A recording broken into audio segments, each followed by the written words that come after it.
Selamat pagi, Bapak. Baik. Adik-adik, kemarin ada berapa kelompok yang belum bagian presentasi ya?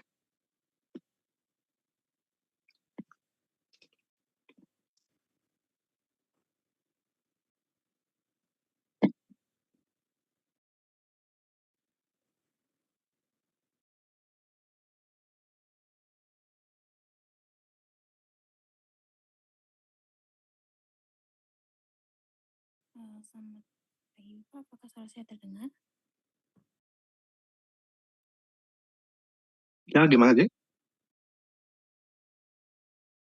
Untuk kelompok yang kemarin itu baru yang presentasi, baru 7 kelompok saja, Bapak.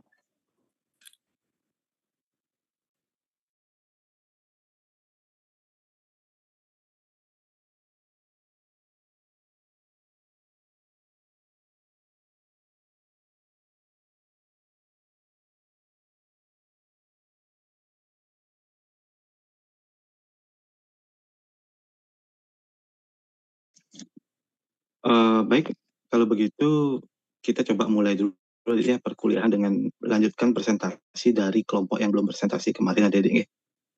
Nanti mungkin sekitaran setengah jam di akhir, saya sampaikan sedikit materi mengenai dosis dan juga nanti latihan-latihan yang Anda harus kerjakan pada materi dosis. Silakan adik, saya bebaskan siapa mau kelompok yang duluan untuk presentasi dari 5 kelompok yang belum presentasi.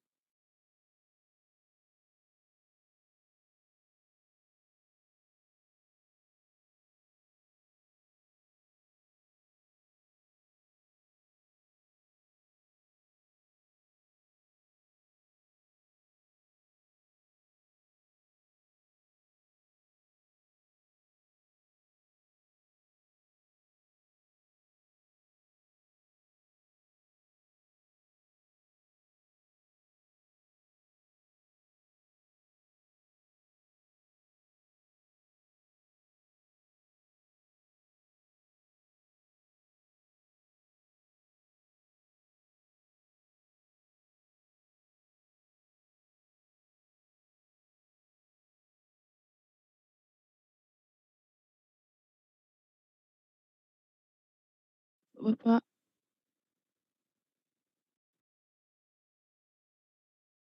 Ya, silakan adik. saya perwakilan dari kelompok 1D ingin mempresentasikan penugasan kemarin, Bapak. Sebentar.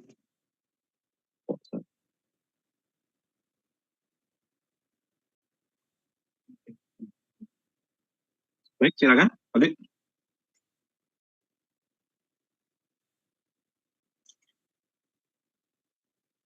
Baik, saya izin share screen dulu, Bapak. Ya. Satu. Oke.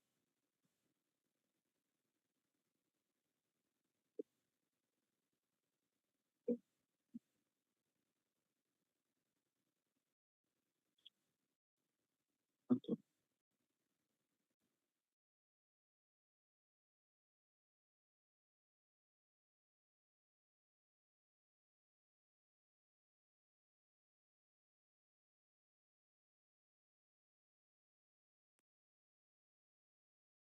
Baik.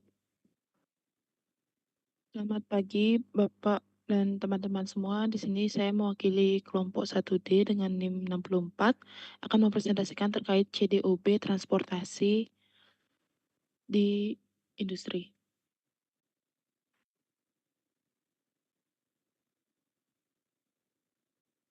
Berikut merupakan anggota kelompok 1D dari NIM 61 hingga 70. Selanjutnya, transportasi obat dan bahan obat harus dilakukan sesuai dengan kondisi penyimpanan pada kemasan dengan modal transportasi yang mampu menjaga mutu dan integritas.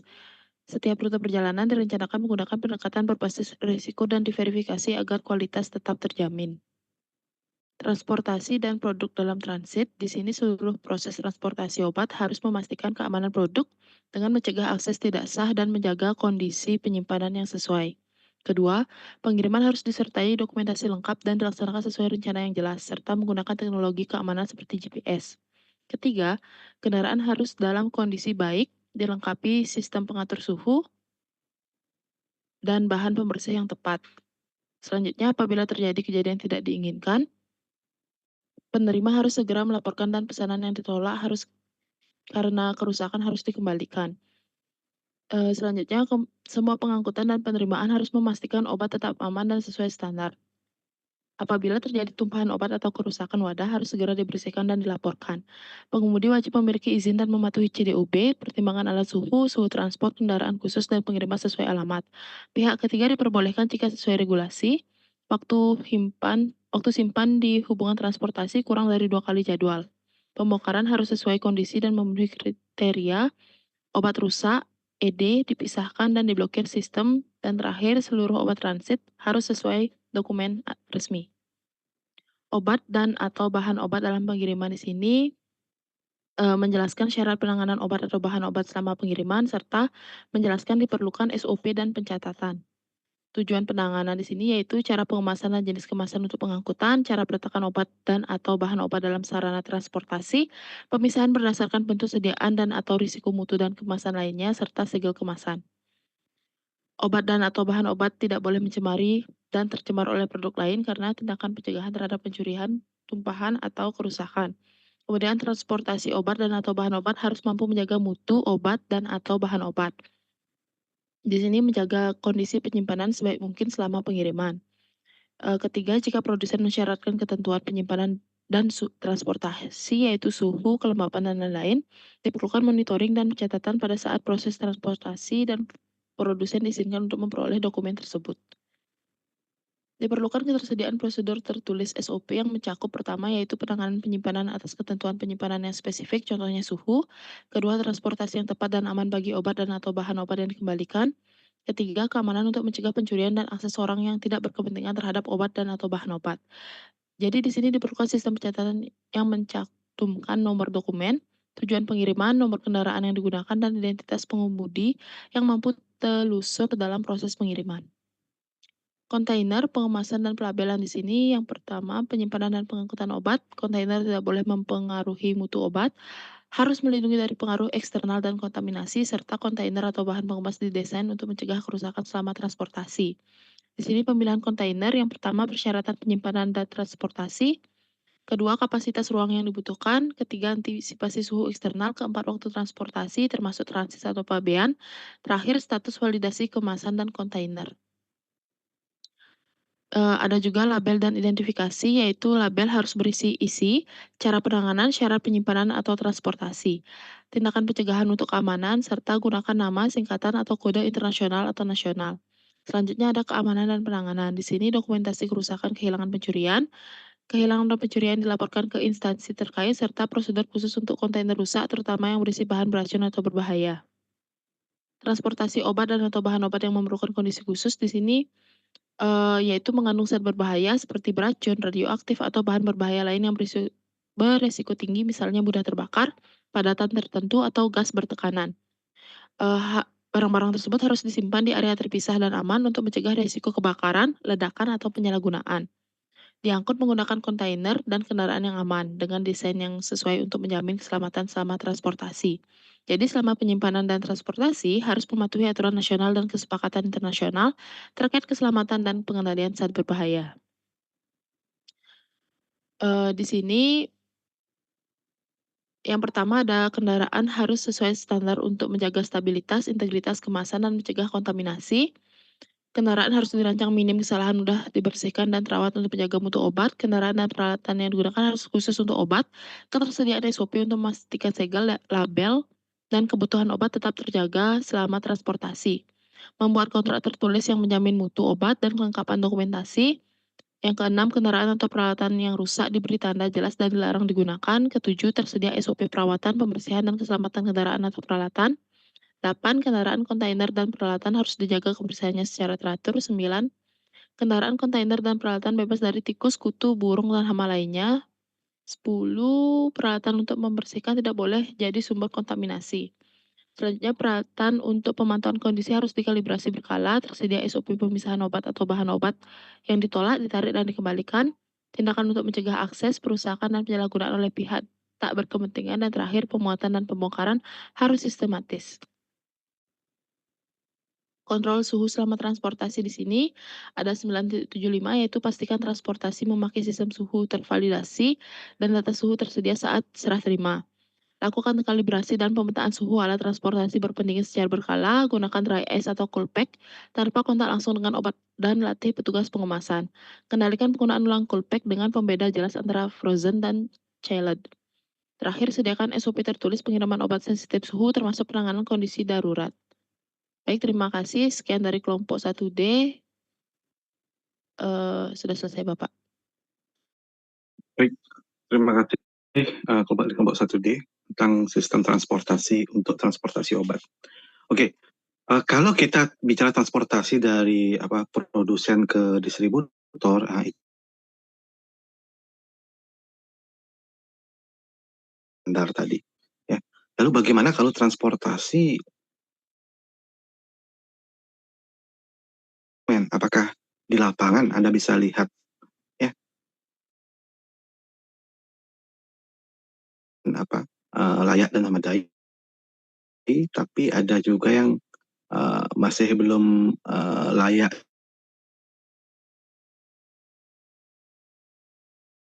Apakah itu menurut Anda, Dede, secara aturan?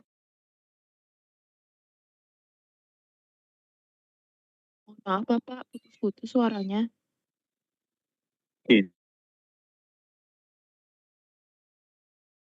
Nah, saya ulang, ya. Ada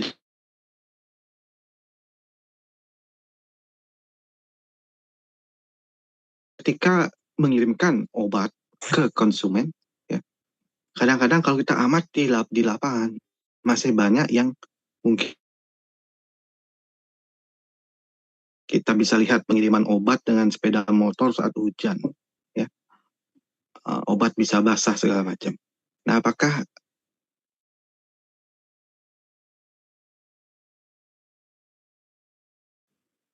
ada mungkin contoh-contoh lain yang adik bisa transportasi?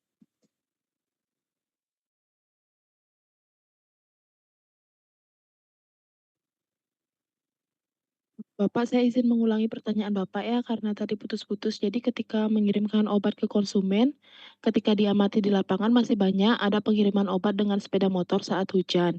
Jadi apakah ada contoh lain yang bisa transportasi seperti itu, Bapak? Iya, adik bisa nggak temukan contoh-contoh lain yang masih tidak sesuai dengan CDOB?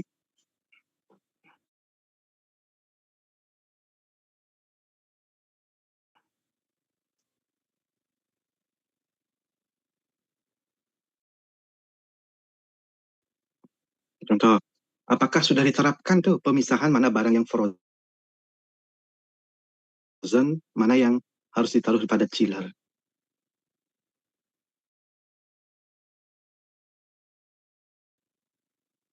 Contoh gampang aja, apakah sudah dilakukan menurut adik?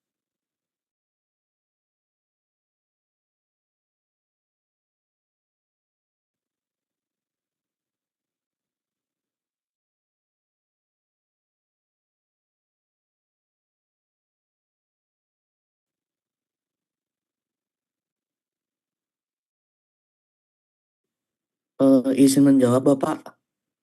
Silakan.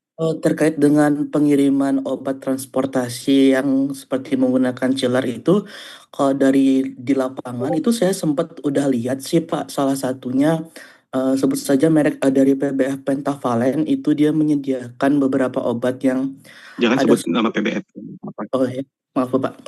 Salah satu PBF itu ada yang mengirimkan sediaan supaya di mana di dalamnya Ya, itu PBF gitu aja. ada PBF yang memberikan supo itu di dalamnya udah ada chiller dan juga sertifikat kontrol suhunya. Jadi untuk salah satu penerapannya itu sudah diterapkan di beberapa PBF sih Pak, yang dari saya lihat.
Halo Dede, tampaknya suaranya terputus. Halo?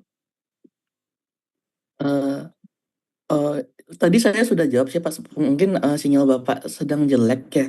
Jadi saya ulangi Iya, terputus suaranya. untuk penerapannya sendiri, kalau di lapangan itu saya lihat sudah ada beberapa PBF yang sudah menerapkan sistem penggunaan chiller untuk beberapa sediaan yang memang membutuhkan pemantauan suhu sih Bapak. Contohnya sediaan supo yang dimana beberapa PBF itu udah ada yang memberikan atau pendistribusiannya ke apotek itu menggunakan chiller atau cool box yang disertai juga dengan pemantauan suhu dan juga sertifikat pemantauan suhunya Bapak. Oke, baik, terima kasih.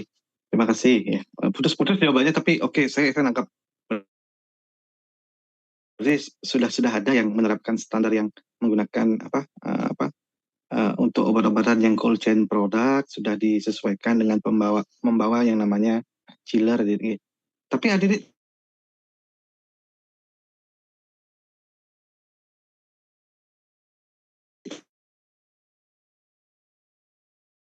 tahu nggak apa obat-obat yang dalam bentuk frozen harus dikirimkan?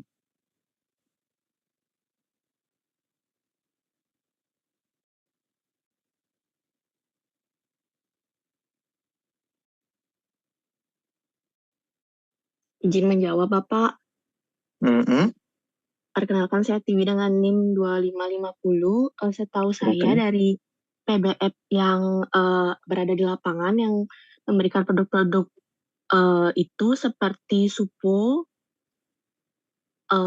tetes mata, ada beberapa yang juga dilakukan dengan pengiriman seperti itu, Pak. Itu sih, Pak, yang dari saya.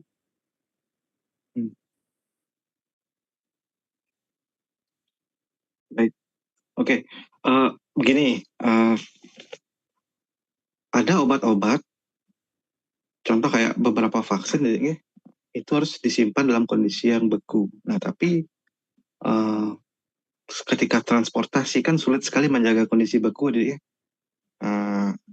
beberapa obat seperti itu biasanya ditransportasi dengan menambahkan yang namanya seharusnya dari segi aturan CDOB menambahkan cool box atau aspek yang memungkinkan suhunya tetap di bawah 0 atau 0 lah kira-kira ya.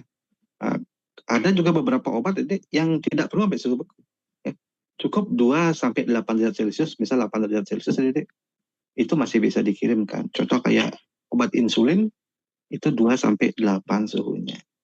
Nah, kalau dalam pengiriman emang agak sedikit berat tadi ya, dari pengiriman dari PBF ke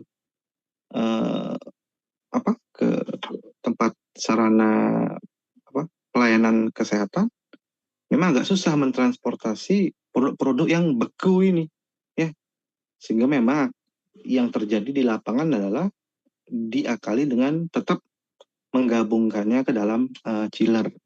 Ya, cuman nanti dengan catatan bahwa waktu transportasinya kalau bisa dipercepat seperti itu. Ya, itu ada gini, ada tidak tetap mengikuti SOP dengan sedikit modifikasi. Mungkinkah ditambah jumlah ice pack-nya sehingga suhunya bisa lebih rendah. Ya. Nah, memang kalau kita lihat ideal dalam transportasi ya seperti dalam aturan CDOB, tapi di lapangan memang ada beberapa kondisi-kondisi khusus yang tidak memungkinkan itu terjadi ya, Dede. Ya. Anda tidak mungkin membawa kulkas mini untuk mendistribusikan produk-produk yang harus disimpan dengan kondisi frozen, Dede. Ya. Kalau dari produsen, mereka mungkin punya mobil sendiri ya, yang di dalamnya itu ada kayak icebox, Dede, ya, kayak kulkas berjalan itu ada. Ya, itu mungkin masih bisa gampang dikirimkan. Tapi dari PBF ke sarana pelayanan kefarmasian mungkin agak susah untuk diterapkan, Dede. Ya, karena mungkin mereka nggak akan beli dalam, kecuali mereka beli dalam partai besar aja ya. Tapi kalau cuma beberapa vaksin aja mungkin chiller itu udah cukup ya menjaga suhunya seperti itu. Dan tidak cukup di suhu 2 sampai 8 derajat Celcius. Ya, harus di bawah itu suhunya. Ya, seperti itu. Oke, yang lain silakan nanti belajar juga CDOB di transportasi ya, lengkap bisa nanti ya bagaimana transportasi itu dilaksanakan ya, dari menjaga suhunya ya, menjaga kondisi barang tetap baik, dari keamanannya, semua ada aturan di JDOB. Oke, terima kasih. Lanjut kelompok yang belum presentasi selanjutnya, silakan. Baik, selamat siang Bapak. Saya dari kelompok 10 izin untuk melanjutkan presentasi kembali.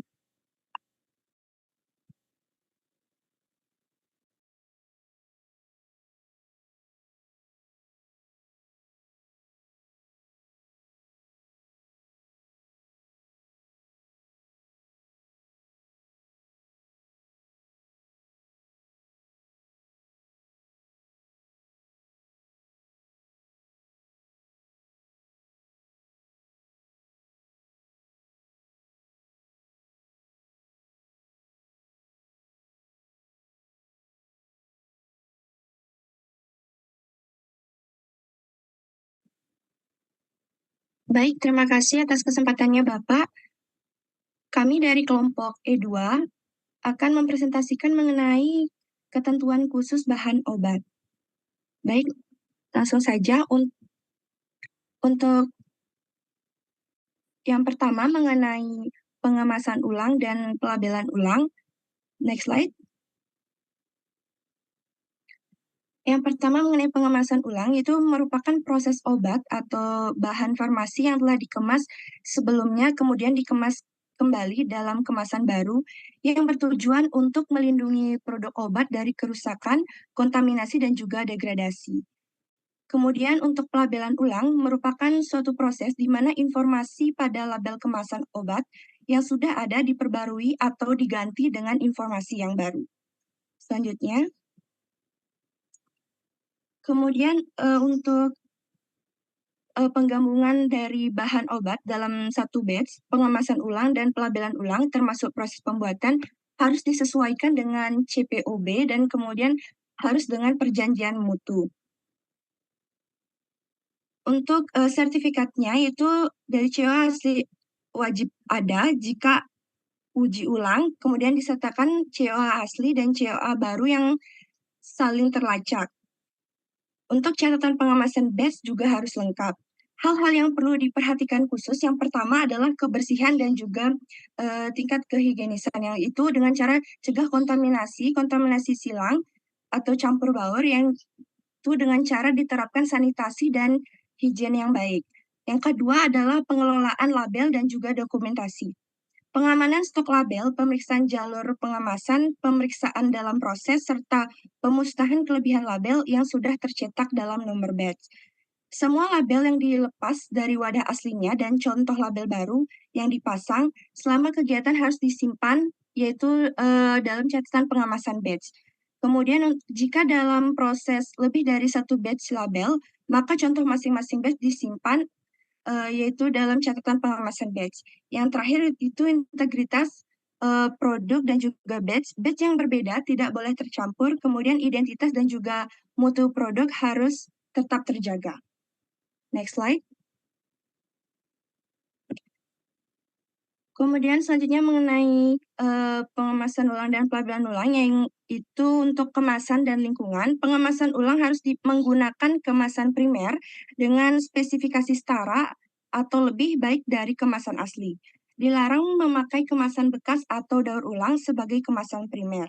Kemudian untuk pengemasan ulang hanya boleh dilakukan bila ada pengendalian lingkungan yang efektif untuk mencegah kontaminasi, degradasi, atau campur baur.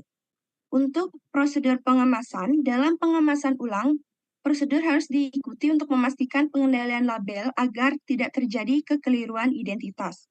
Untuk metode analisis dari bahan obat harus mengacu pada farmakope resmi atau metode tervalidasi. Kemudian untuk fasilitas distribusi, juga harus memastikan stabilitas bahan obat tetap terjaga dan uji stabilitas wajib dilakukan bila wadah berbeda dari kemasan asli produsen. Next slide. Kemudian untuk penanganan bahan obat yang tidak sesuai. Next slide. Untuk penanganan bahan obat yang tidak sesuai, yang pertama dilakukan adalah pencegahan masuknya obat tidak sesuai ke rantai distribusi. bahan obat yang tidak sesuai dengan standar tidak boleh sampai diedarkan. Artinya, setiap perusahaan farmasi wajib punya prosedur yang jelas supaya obat yang rusak, cacat mutu, atau tidak memenuhi ketentuan tidak ikut masuk ke jalur distribusi resmi. Ini dilakukan untuk melindungi pasien dari risiko penggunaan obat yang tidak aman atau tidak efektif. Kemudian untuk prosedur tertulis dan dokumentasi penanganan, untuk setiap kegiatan terkait penanganan obat tidak sesuai harus diatur dalam prosedur tertulis. Kegiatannya itu mencakup yang pertama adalah penyimpanan sementara obat tidak sesuai, kemudian pemusnahan jika obat tidak layak pakai, yang ketiga adalah pengembalian ke pemasok atau produsen jika memungkinkan. Selain itu, catatan setiap tindakan harus dibuat, dipelihara dengan baik dan ditinjau secara berkala untuk memastikan konsistensi dan juga kepatuhan. Selanjutnya untuk investigasi dan analisis dampak. Jika ditemukan obat yang tidak sesuai, perusahaan wajib melakukan investigasi untuk mencari tahu penyebab masalah dan dampak terhadap batch lain. Hasil investigasi harus terdokumentasi.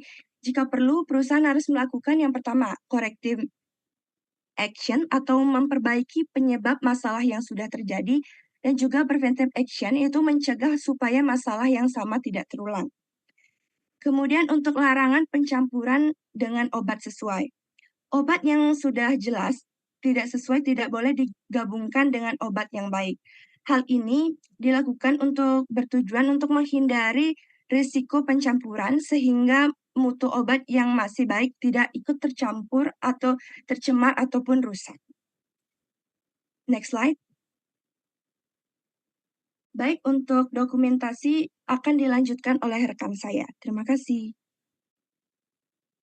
Baik, terima kasih atas waktunya. Di sini saya izin melanjutkan mengenai dokumentasi, di mana dokumentasi yang baik itu terdiri dari beberapa komponen. Yang pertama itu ketertelusuran dan transparansi, di mana setiap bahan obat itu harus dapat ditelusuri kembali ke produsen asalnya. Kemudian untuk dokumen, terutama sertifikat analisis atau COE, itu harus mencantumkan nama dan lokasi produsen asal. Kemudian seluruh pihak dalam rantai pemasok, yakni produsen dan distributor, itu harus transparan dan dapat memberikan informasi yang diperlukan kepada BPOM dan pelanggan. Selanjutnya itu ada sertifikat analisis atau COE, di mana COE itu harus disertakan untuk setiap pengiriman. Kemudian dokumen ini itu harus jelas membedakan hasil uji dari produsen asal dan hasil uji tambahan. Kemudian untuk COE itu wajib menunjukkan hasil yang memenuhi spesifikasi sebelum bahan obat didistribusikan. Kemudian disarankan untuk menggunakan format standar internasional seperti yang direkomendasikan oleh WHO. Kemudian untuk label, label pada kemasan itu harus jelas, kuat, dan tidak mudah terhapus.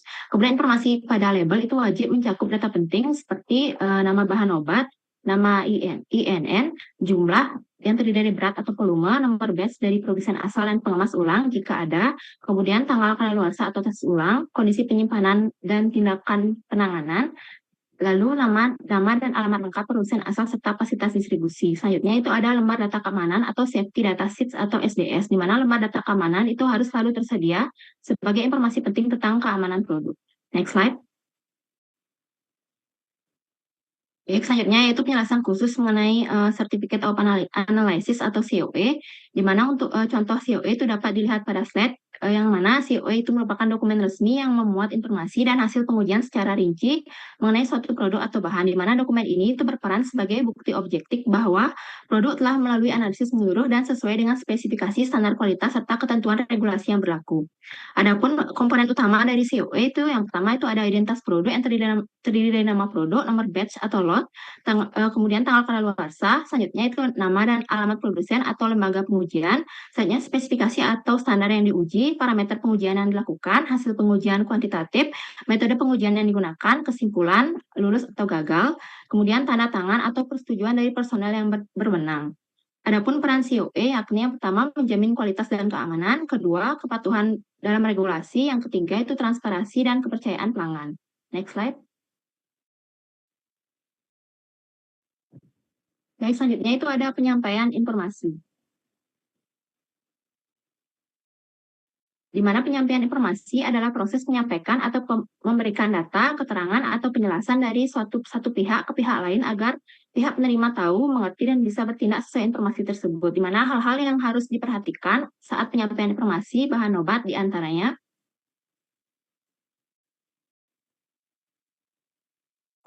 yang pertama itu fasilitas distribusi harus meneruskan informasi penting tentang kualitas dan aturan bahan obat dari produsen ke pelanggan dan sebaliknya. Kemudian jika ada hal yang dapat mengganggu pasokan obat, fasilitas distribusi wajib segera memberitahu pelanggan. Kemudian adanya mekanisme komunikasi resmi yang jelas antara produsen dan pelanggan untuk menyampaikan informasi penting tersebut. Kemudian semua pihak dalam rantai pasok bahan obat harus memiliki perjanjian mutu yang mengatur cara berbagi informasi penting tentang kualitas dan aturan yang berlaku.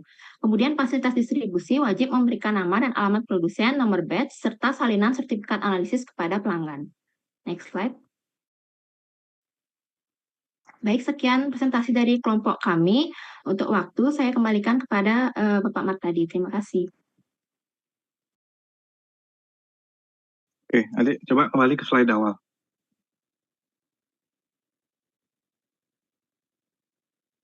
Oke, enggak slide awal. Setelah ini.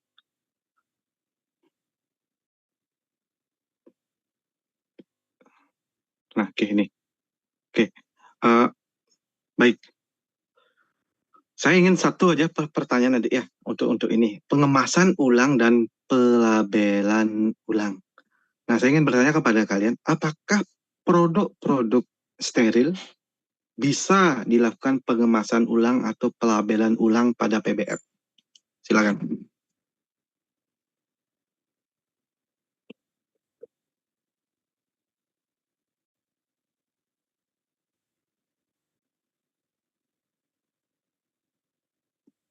Apakah jelas pertanyaan saya, Dek?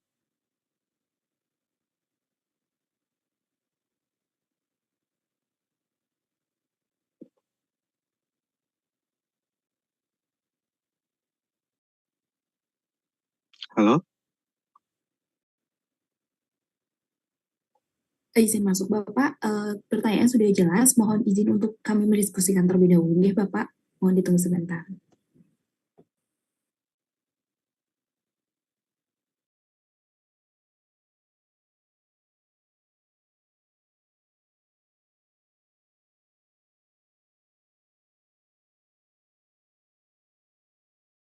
Selamat siang Bapak, saya mohon izin untuk menjawab terkait dengan produk steril tersebut, apakah bisa dilakukan pelabelan ulang atau tidak.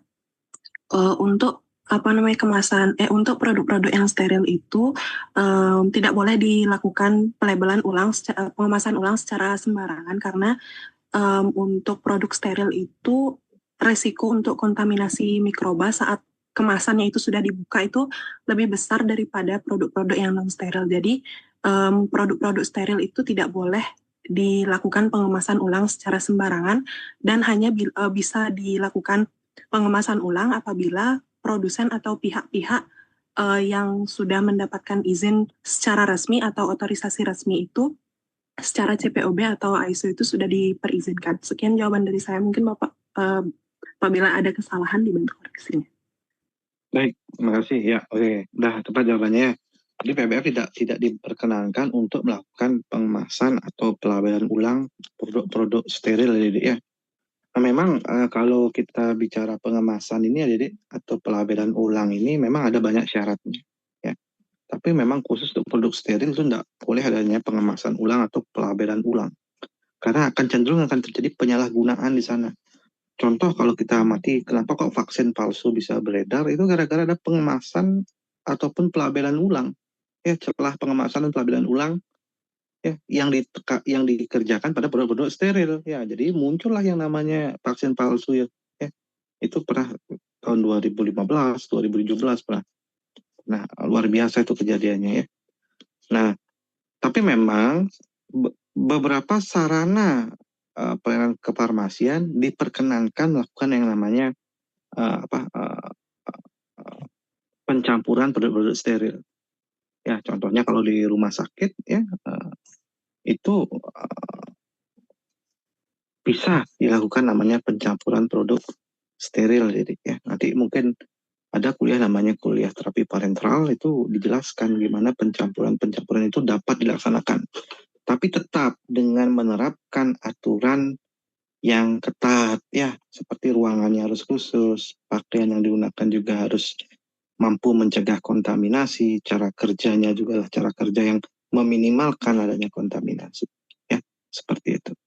Oke, baik, terima kasih untuk kelompok adik. Silakan, ada yang kelompok lainnya yang masih mau presentasi, silakan.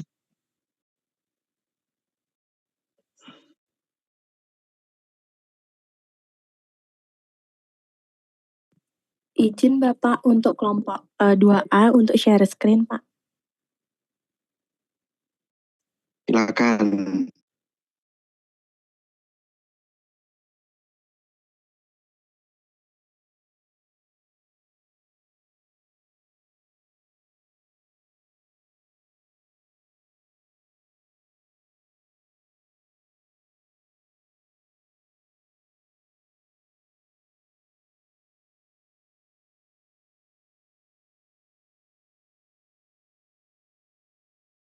Oke, baik. Selamat pagi untuk Pak Martadi dan teman-teman sekalian. Di sini saya perwakilan dari kelompok 2A akan mempresentasikan tentang cara distribusi obat yang baik, aspek manajemen, organisasi, dan personalia. Di mana dalam penerapan distribusi obat yang baik ini ada beberapa aspek yang harus diperhatikan. Salah satunya adalah aspek manajemen, organisasi, dan personalia. Aspek ini sangat berhubungan dengan siapa yang memegang tanggung jawab, bagaimana struktur organisasi dan hierarki yang dibentuk, serta bagaimana personalia dikelola agar mutu obat dapat terjaga sampai ke tangan konsumen. Next. Berikut adalah anggota kelompok kami, di mana dari NIM ekor 011 sampai 020. Next.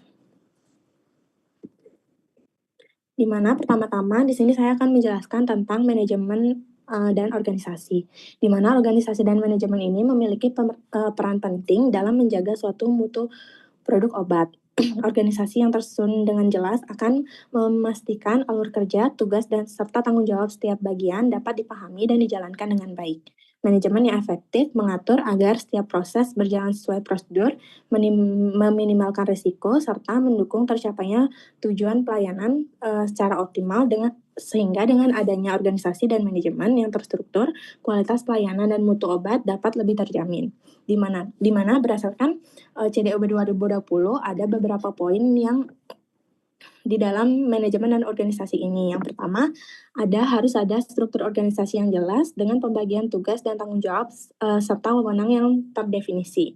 Di mana artinya setiap orang itu harus tahu posisi dan perannya masing-masing. Misalnya penanggung jawab yaitu apoteker memiliki tingkat pengawasan tertinggi.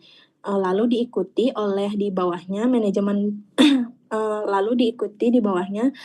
seperti bagian gudang, bagian transportasi, dan bagian administrasi yang masing-masing memiliki tugas khusus sehingga susunan seperti ini akan menjadikan alur kerja menjadi lebih teratur dan pengawasan lebih mudah dilakukan.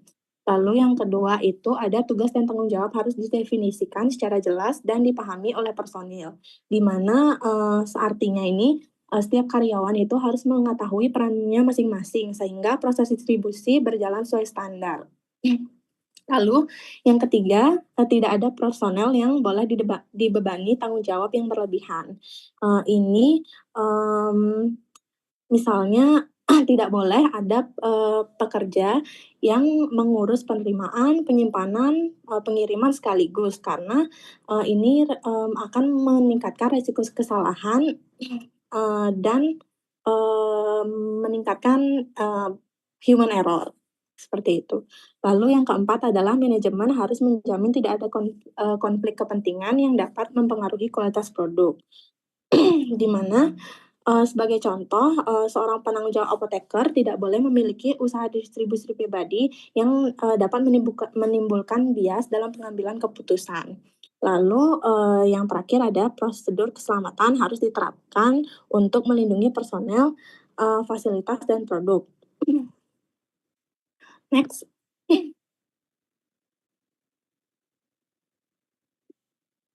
Lalu selanjutnya ada penanggung jawab, di mana manajemen harus menunjuk seorang penanggung jawab yaitu wajib apoteker yang bekerja purna waktu, kompeten, dan memiliki wewenang penuh dan menguasai tentunya CDOB, di mana ini penanggung jawab ini bertugas untuk memastikan penerapan sistem manajemen mutu, mengawasi operasional, menyusun program pelatihan, dan menangani keluhan, di mana dia juga bertanggung jawab untuk penarikan produk, kualifikasi pemasok, dan kualifikasi pemasok dan pelanggan, serta pengelolaan produk kembalian, rusak, atau palsu.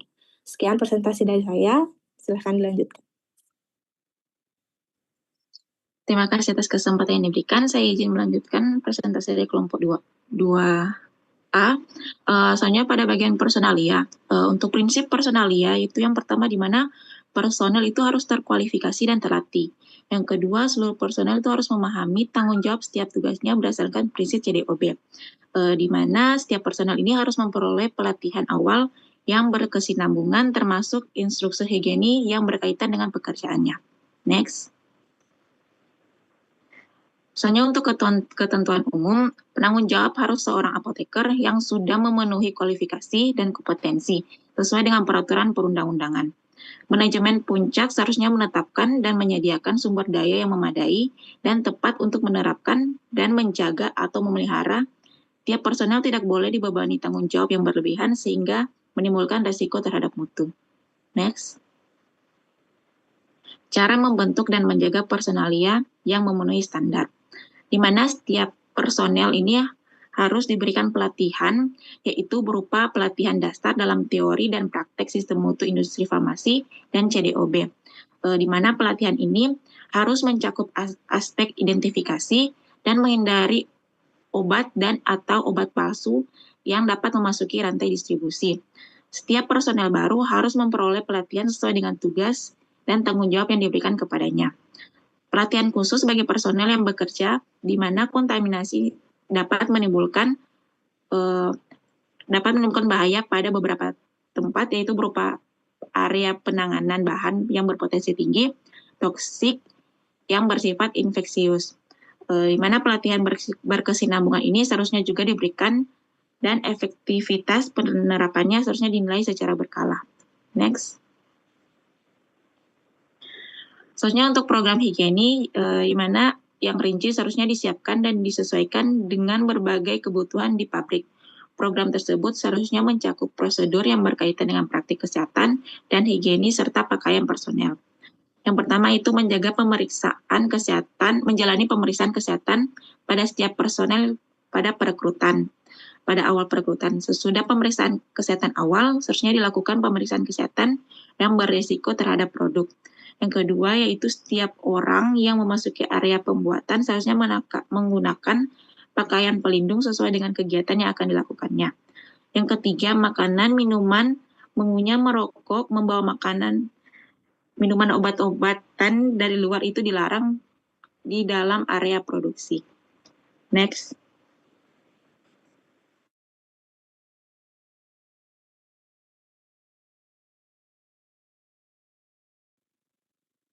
Sekian presentasi dari kelompok kami, kelompok 2A, dikembalikan kepada Bapak. Baik, Adik. Oke. Nah, ini ya bagian personalia deh, dan manajemen personalia ya. Oke. Coba saya tanya kepada kelompok Adik. Adik, peran Adik nanti sebagai apoteker di mana?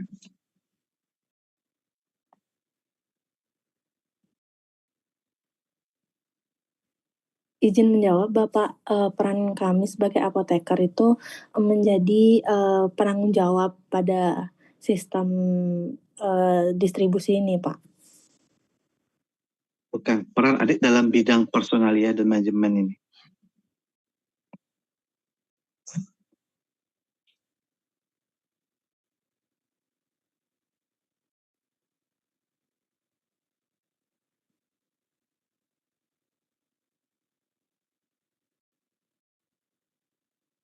Coba balik ke slide awal, coba.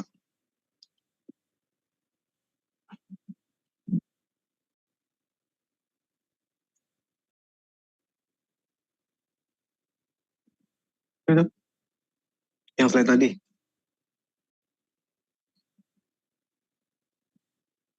Nih.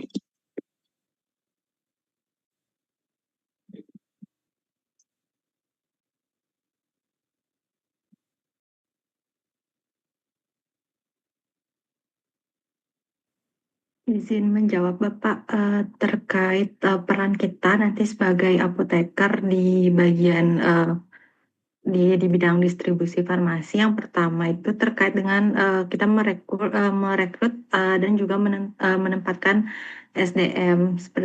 Jadi apoteker itu berperan untuk menyeleksi dan menempatkan staf maupun staf gudang ataupun tenaga teknis sesuai dengan kemampuannya. Kemudian juga kita sebagai apoteker berperan untuk memberikan pelatihan dan juga pembinaan bagaimana sih cara kita mendistribusikan obat dengan baik seperti itu. Kemudian juga memberikan pemahaman mengenai sistem penyimpanan seperti FIFO dan PEVO, kemudian mengawasi kinerja daripada staf di sana dan pengembangan daripada kompetensi. Sekian yang dapat saya sampaikan, Bapak. Oke, baik. Jadi tugas Anda nanti sebagai apoteker penanggung jawab di PBF itu dalam manajemen dan organisasi itu vital, jadi ya. Suatu PBF mungkin punya namanya direktur sendiri ya, jadi ya. Jadi kepala yang mengawasi seluruh organisasi kegiatan PBF tersebut. Tapi kalau sudah terkait dengan proses operasional, nah itu Anda kepalanya, ya. Jadi seperti yang Anda tulis ini, ya. Manajemennya itu harus adalah seorang penanggung jawab wajib apoteker disyaratkan oleh undang-undang. Bekerja purna waktu, ya. Jangan bekerja paruh waktu. Nah itu dulu masih ada, sekarang udah enggak sih, ya. Kompeten artinya Anda memang tersertifikasi dan terdaftar, ya, punya Serkom, ya, punya STRA, ya, seperti itu. Dan Anda punya, ini ya, kewenangan penuh dan menguasai CDOB, ya. Jadi seluruh aspek CDOB itu, termasuk aspek manajemen dan personalia, itu Anda punya kewenangan penuh untuk mengatur, ya. Atau setidaknya Anda memberikan porsi yang besar dalam pengambilan keputusan untuk bidang manajemen dan personalia, ya, seperti itu. Ya, jadi memang termasuk sana dari yang Anda seperti manajemen mutu, ya, pengawasan sistem operasional, ya. Termasuk nanti Anda juga mungkin akan diminta untuk memberikan program-program pelatihan kepada manajemen atau pada pegawai-pegawai yang ada pada PBF tersebut, ya, seperti itu. Oke, kita lanjutkan, pada kelompok berikutnya yang belum, silakan. Baik Bapak, terima kasih atas kesempatannya. Mohon izin dari kelompok D2 untuk mempresentasikan terkait dengan kegiatan Alidaya CDOB. Mohon izin untuk share screen Bapak. Silakan.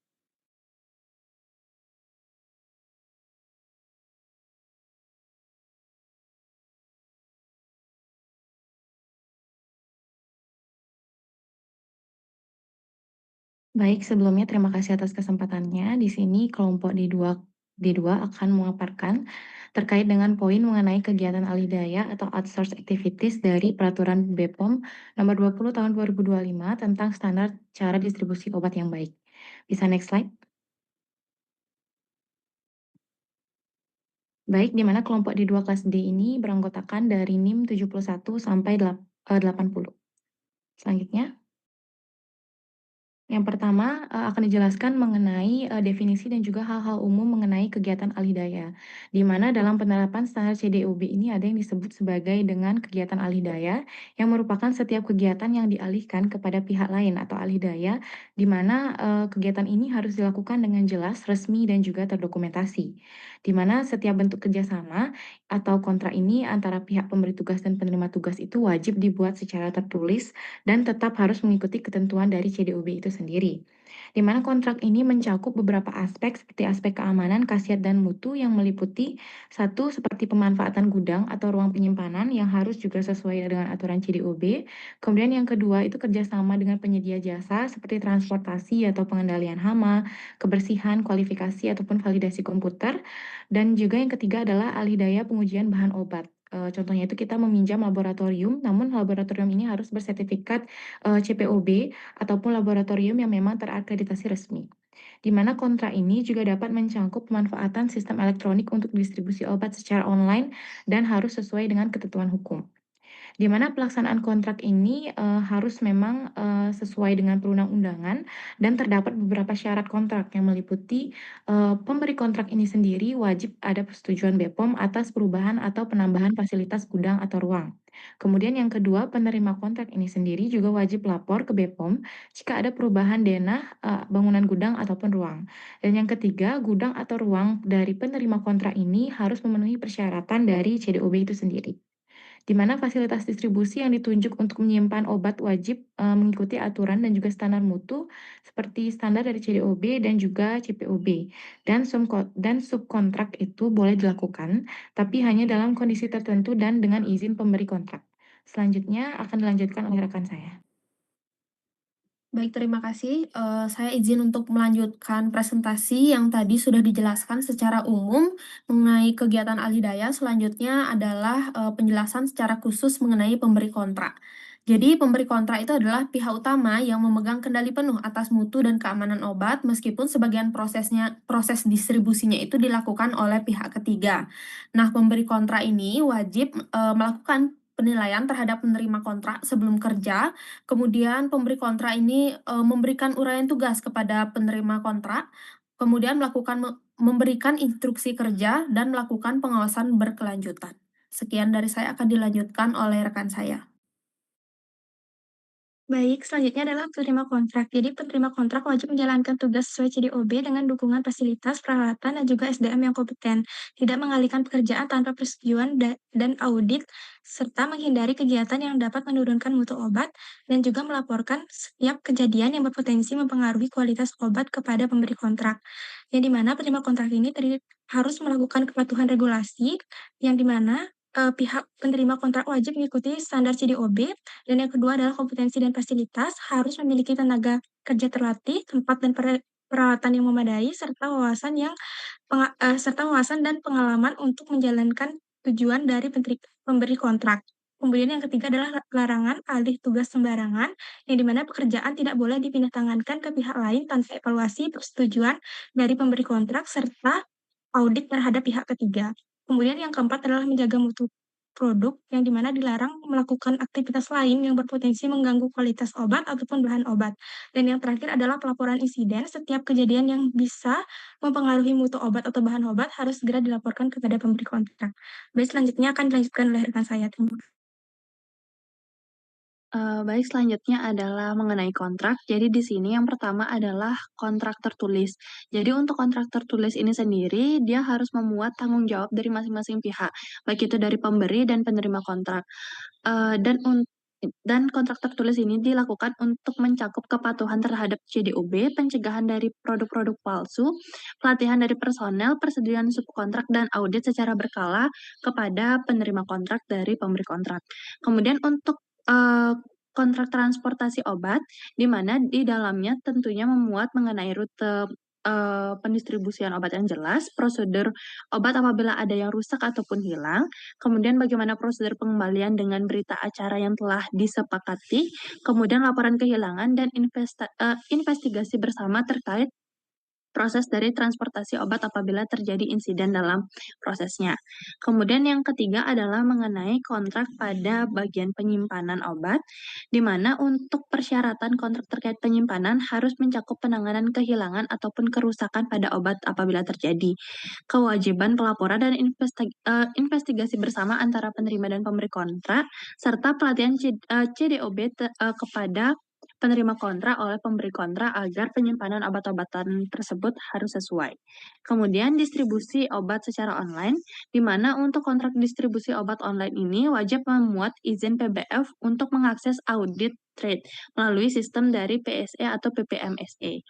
Kemudian selanjutnya adalah pengujian obat. Jadi untuk kontrak pengujian obat yang dilakukan kepada penerima kontrak harus memastikan metode analisis yang sesuai dengan aturan atau yang diinginkan berdasarkan standar yang ditetapkan dan dapat divalidasi bersama dengan hasil uji yang terpercaya. Kemudian, untuk audit dan alih daya transportasi, di mana kontrak yang memuat hak audit setiap saat ini terkait transportasi, penerima kontrak wajib paham penyimpanan dan proses penjagaan kondisi dalam proses pengiriman obat-obatan tersebut. Kemudian, terkait pemeriksaan BPOM. Jadi, untuk penerima kontrak ini wajib memahami bahwa seluruh kegiatan dan masa berlaku kontrak ini dapat diperiksa ataupun dilakukan audit secara berkala oleh BPOM. Dan yang terakhir adalah dokumen kontrak, yang dimana dokumen kontrak ini harus yang berlaku harus dapat ditunjukkan saat pemeriksaan ataupun saat audit dilakukan. Sekian yang bisa kami sampaikan Bapak terkait proses alih daya dari CDOB. Kami ucapkan terima kasih dan kami kembalikan ke Bapak apabila ada pertanyaan. Baik, coba balik ke slide terakhir adik-adik. Oke, baik.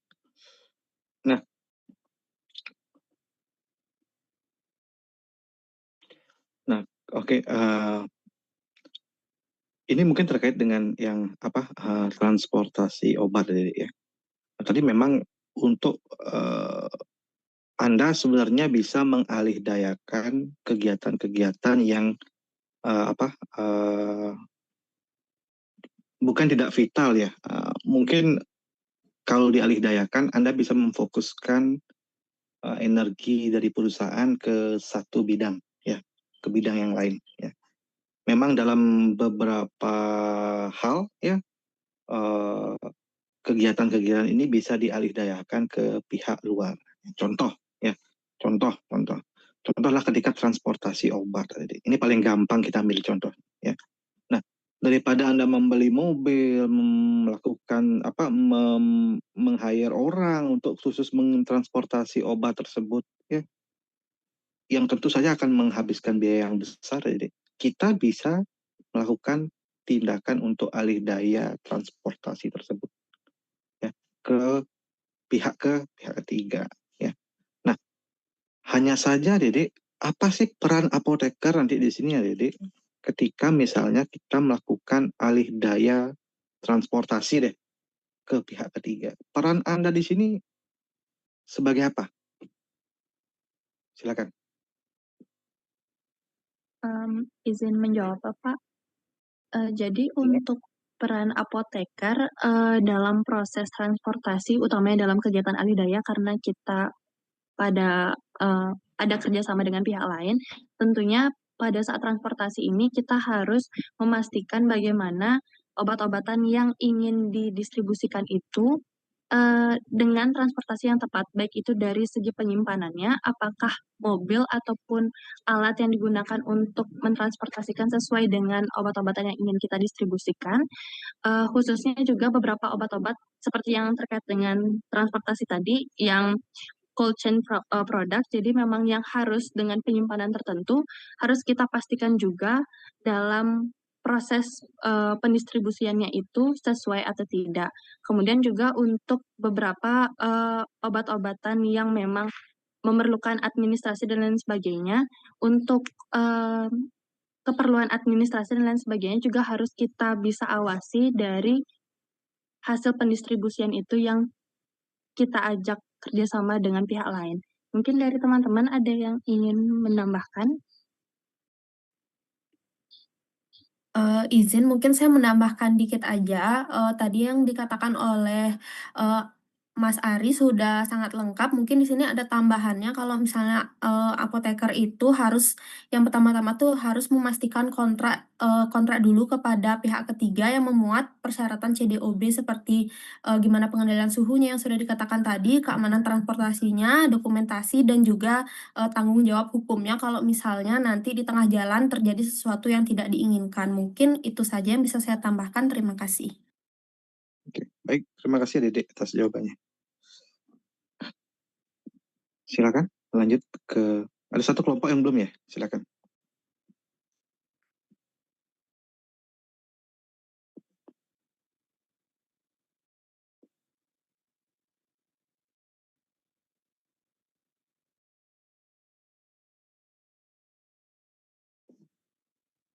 Di stop share dulu.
Sebelumnya, terima kasih atas kesempatannya Bapak.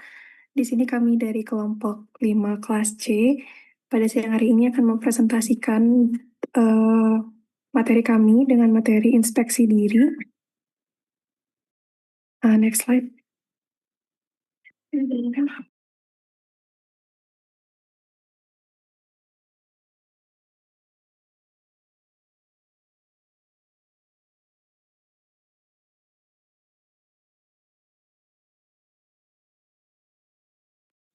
Baik, untuk selanjutnya, untuk kelompok kami sendiri, itu terdiri dari NIM 41 hingga 50. Untuk yang pertama, itu mengenai inspeksi diri.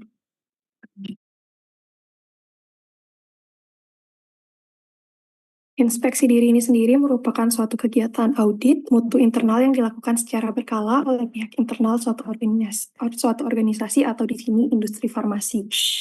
Adapun tujuan sendiri dari inspeksi diri ini itu berdasarkan peraturan BPOM nomor 20 tahun 2025.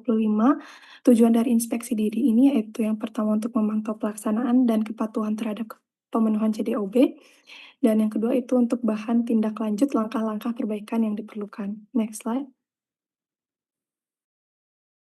Adapun ruang lingkup dari inspeksi diri ini, aspek untuk inspeksi diri ini dilakukan dengan membuat daftar periksa inspeksi diri yang terkait ketentuan CDOB. Aspek-aspek ini sendiri termasuk profil fasilitas distribusi, manajemen mutu, personalia, bangunan dan peralatan, proses operasional, transportasi, fasilitas distribusi, dan juga dokumentasi. Next slide.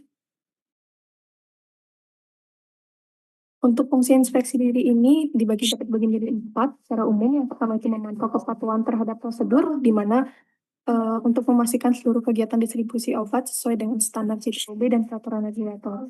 Yang kedua terkait perbaikan dan juga peningkatan kinerja, di mana untuk meningkatkan pemahaman dan kesadaran seluruh personel terkait pentingnya penerapan CDOB, sehingga kualitas distribusi obat dapat terus ditingkatkan. Untuk fungsi yang ketiga itu adalah identifikasi kesalahan atau penyimpangan, di mana inspeksi diri memungkinkan PBF untuk mendeteksi penyimpangan dalam distribusi obat dan segera mengambil tindakan perbaikan untuk mencegah terulangnya kesalahan. Kemudian untuk fungsi yang keempat adalah dokumentasi dan bukti kepatuhan, di mana inspeksi diri ini menyediakan bukti tertulis bahwa PBF telah menjalankan CDOB secara benar. Next slide.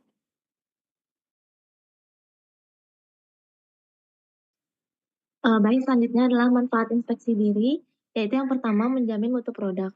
Manajemen mutu produk di sini maksudnya adalah menjaga kualitas produk agar tetap aman dan efektif sampai ke tangan konsumen.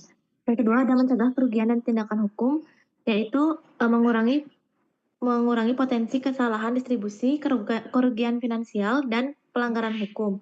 Kemudian meningkatkan reputasi perusahaan yaitu dengan menunjukkan komitmen terhadap kualitas dan kepatuhan CDOB kepada regulator, mitra, dan konsumen.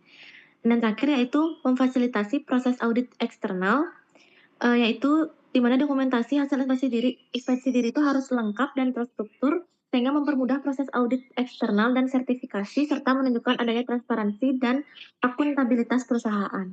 Next slide. Kemudian ada frekuensi dan jadwal inspeksi diri menurut peraturan BPOM nomor 6 tahun 2020. Inspeksi diri itu merupakan kegiatan yang dilakukan secara sistematis dan mandiri oleh unit usaha untuk menilai kepatuhan terhadap standar dan prosedur mutu yang berlaku. Dan menurut CPOB itu tidak ada jadwal atau frekuensi yang kaku. Jadi dia CPOB-nya tidak menetapkan frekuensi atau jadwal yang kaku terhadap PBF. Hanya saja jadwal itu harus konsisten dan terstruktur dan dilakukan sesuai dengan kesiapan PBF.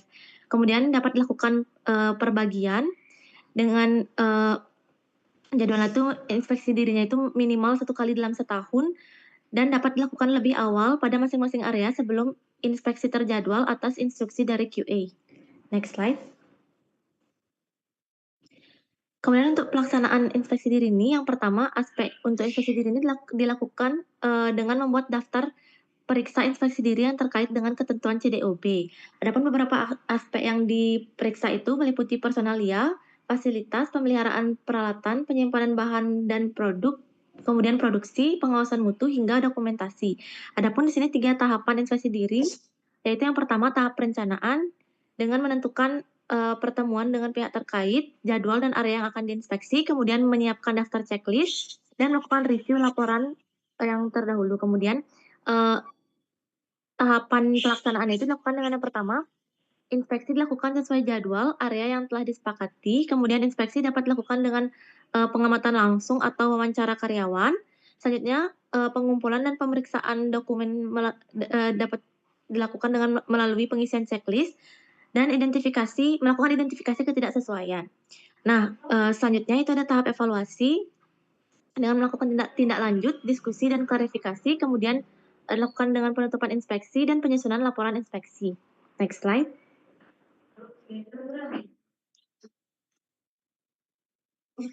Kemudian untuk tim inspeksi diri itu, menurut CDOB itu, tim inspeksi diri itu harus mampu menilai secara objektif pelaksanaan CDOB dan umumnya ditunjuk oleh pimpinan distributor, anggota timnya itu harus ahli di bidangnya dan orang yang mengerti tentang CDOB.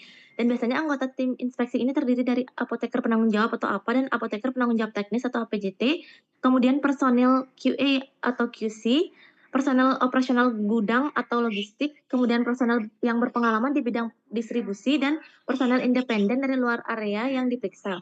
Dan menurut Perbapom nomor 20 tahun 2025, inspeksi diri ini harus dilakukan menyeluruh pada seluruh bagian fasilitas distribusi dan PSE atau penyelenggara sistem elektronik dan PPMSE atau penyelenggara perdagangan melalui sistem elektronik dengan cara independen dan rinci oleh personel yang kompeten dan ditunjuk oleh perusahaan serta dikoordinir oleh apoteker penanggung jawab fasilitas distribusi atau penanggung jawab dari PSE atau PPMSI. Next slide. Kemudian untuk dokumentasi dari inspeksi diri, yang pertama, seluruh pelaksanaan inspeksi diri dalam penerapan CDOB ini harus dicatat dalam laporan dan berisi semua hasil pengamatan. Dan salinan laporan ini harus disampaikan ke manajemen atau pihak yang terkait. Kemudian dokumentasi inspeksi diri ini diawali dengan membuat daftar periksa inspeksi diri untuk memastikan bahwa seluruh aspek CDOB akan diperiksa. Dan seluruh hasil temuan, baik yang sesuai maupun adanya penyimpangan, itu harus ditulis dengan jelas. Kemudian untuk laporan hasil inspeksi diri itu disusun oleh kepala tim inspeksi yang dilengkapi dengan CAPA dan disampaikan ke manajemen atau pihak terkait lainnya. Dan hasil temuan penyimpangan yang ditemukan itu dibuat dalam formulir CAPA dan akan ditindaklanjuti terkait rencana perbaikan, serta semua bukti tindak lanjutnya itu harus didokumentasikan dan dilampirkan dalam dokumen. Nah, adapun lampiran dari dokumentasi yang harus disertakan itu yang pertama struktur tim inspeksi diri, kemudian daftar periksa inspeksi diri, laporan hasil inspeksi diri, dan formulir CAPA. Baik, pelaporan inspeksi diri selanjutnya dilakukan oleh tim inspeksi dan diberikan atau disampaikan kepada manajemen serta pihak terkait lainnya. Peraturan CDOB tidak menyebutkan secara tertulis jadwal minimal penyelenggaraan inspeksi diri tersebut. Namun, aturan pengelolaan obat prekursor menyebutkan bahwa PBF, pengelola obat prekursor diwajibkan melakukan inspeksi diri minimal tiap 1 kali dilakukan dalam setahun. Next slide. Selanjutnya ada audit, di mana audit ini berfungsi untuk menilai dan mengevaluasi kinerja suatu organisasi untuk sebagai langkah untuk mengembangkan mutu PBF. Audit sendiri pada PBF dapat dilakukan pada kegiatan yang dikontrakkan yang dapat dilihat pada slide, di mana kegiatan yang dikontrakkan tersebut dapat berupa pemanfaatan ruang penyimpanan, kontrak antara fasilitas distribusi dengan pihak penyedia jasa, kontrak antara fasilitas distribusi bahan obat dengan fasilitas pengujian. Selain itu, audit juga dapat dilakukan oleh pihak eksternal, seperti ahli independen dari luar PBF itu sendiri. Audit ini dapat digunakan sebagai penilaian objektif dan sebagai penilaian pelengkap. Next slide. Untuk pemantauan tindakan dan perbaikan sendiri, apabila terdapat temuan selama inspeksi, dapat didokumentasikan melalui form CAPA, di mana form ini digunakan untuk mengidentifikasi, menyelidiki, dan menangani penyimpangan baik berupa deviasi, ketidaksesuaian, maupun kegagalan dalam suatu proses, produk, atau sistem dengan tujuan mencegah terulangnya masalah serupa di masa mendatang. Dokumen CAPA atau form CAPA-nya dapat dilihat pada layar slide. Next slide.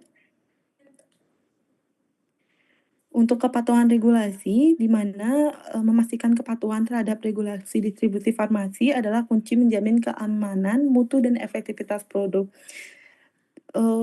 Kepatuhan regulasi ini bertujuan untuk menjamin keamanan dan keutuhan produk, penerapan manajemen risiko, perbaikan berkelanjutan, kontrol persediaan dan pelacakan produk, implementasi sistem distribusi yang terkendali, menjaga kepatuhan audit eksternal dan kepatuhan dokumentasi mutu.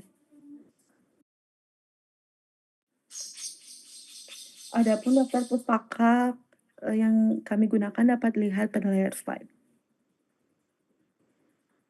Baik, sekian presentasi dari kelompok 5, kelas C. Kami ucapkan terima kasih. Baik, terima kasih Adik. Ini menarik Adik ya, tentang inspeksi diri ya.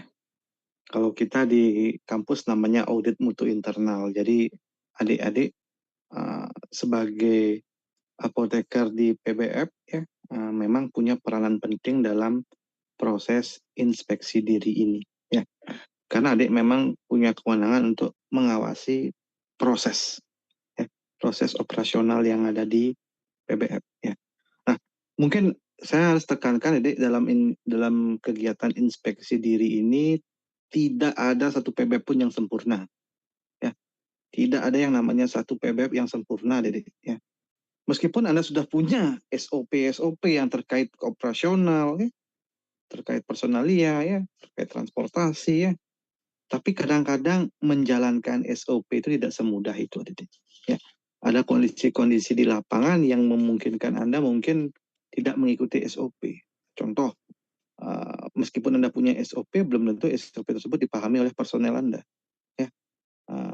Belum tentu orang di bagian penyimpanan ya memahami ya, bahwa misalnya obat-obat tertentu itu atau obat-obat psikotropika harus disimpan dalam tempat yang khusus misalnya. Tidak sembarangan disimpan, belum tentu memahami ya, padahal udah ada SOP-nya. Ya. Sederhana saja mungkin pegawai baru tidak memahami mana obat psikotropika misalnya seperti itu. Ya. Jadi disinilah nanti fungsi dari Anda untuk melakukan tindakan correction. Ya. Tindakan koreksi ya, bahwa jangan dong obat psikotropika ditempatkan di samakan dengan tempat obat-obat yang lainnya seperti itu. Ya, preventive action-nya seperti apa? Melatih pegawai tersebut agar lebih memahami mana obat-obatan yang termasuk golongan psikotropika. ya. Jadi agar tidak terulang lagi kejadian yang sama, ya seperti itu. Nah, memang Andalah yang di sini Adik berperan penting dalam proses inspeksi diri, ya. Jadi CAPA ini memang seperti yang disampaikan tadi, bukan sesuatu yang harus dilakukan secara kaku, Adik, ya. Tapi wajib dilakukan selama 1 tahun berjalan. Ya, waktunya aja dibebaskan. Ya. Nanti ketika Anda di PBF, Anda akan temukan Adik, berbagai macam tindakan-tindakan yang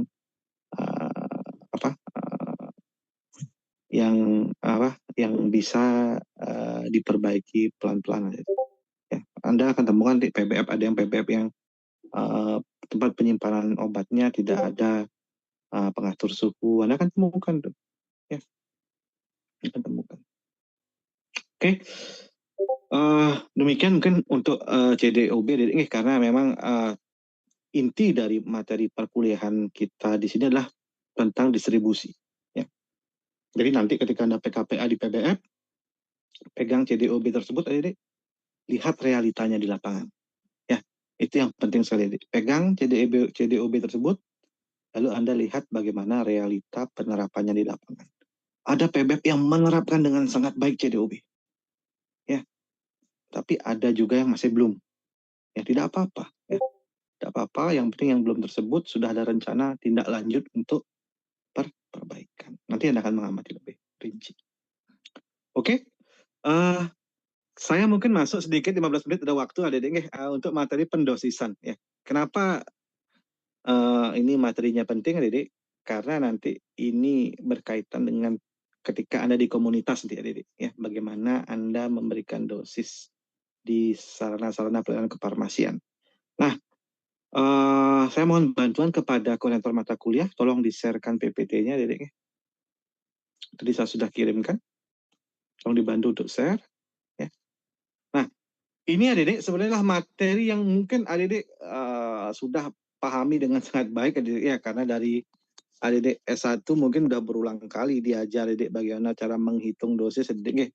Di farmasetika diajar Adik, ya, di dalam mata kuliah namanya biofarmasetika juga mulai diajarkan lagi, di farmakologi juga ada Adik, di farmakoterapi juga ada Adik, ya. Jadi emang pendosisan ini sangat rutin Anda gini kan, ya. Nah, di sini kita hanyalah mengulang aja, ya, mengulang sedikit tentang pendosisan tersebut. Saya tidak akan lama-lama, singkat-singkat saja. Next. Nah, Adik, dosis itu apa sih? Ya, dosis itu adalah jumlah obat yang diberikan kepada penderita. Dalam satuan berat bisa gram, mili, gram atau mikrogram, ya. Contoh beberapa obat, ya, diberikan dalam bentuk miligram.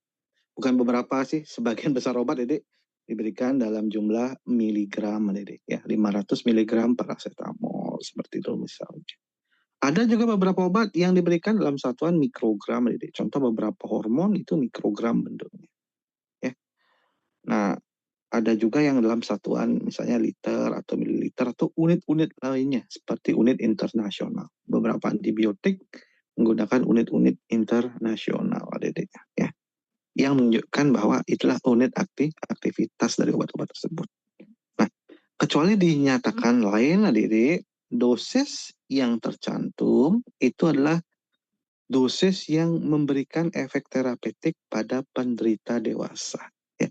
Jadi kalau Anda minum dosis obat, ada tampil labelnya, Adik, adalah dosis yang memberikan efek terapeutik pada pasien dewasa. Nanti di lapangan, Adik, Anda akan temukan, Adik, ada obat. Anda akan temukan pada brosur obat. Ya, kalau Anda buka brosur obat, di sana ada biasanya pendosisan yang disarankan untuk obat tersebut, Adik. Ya.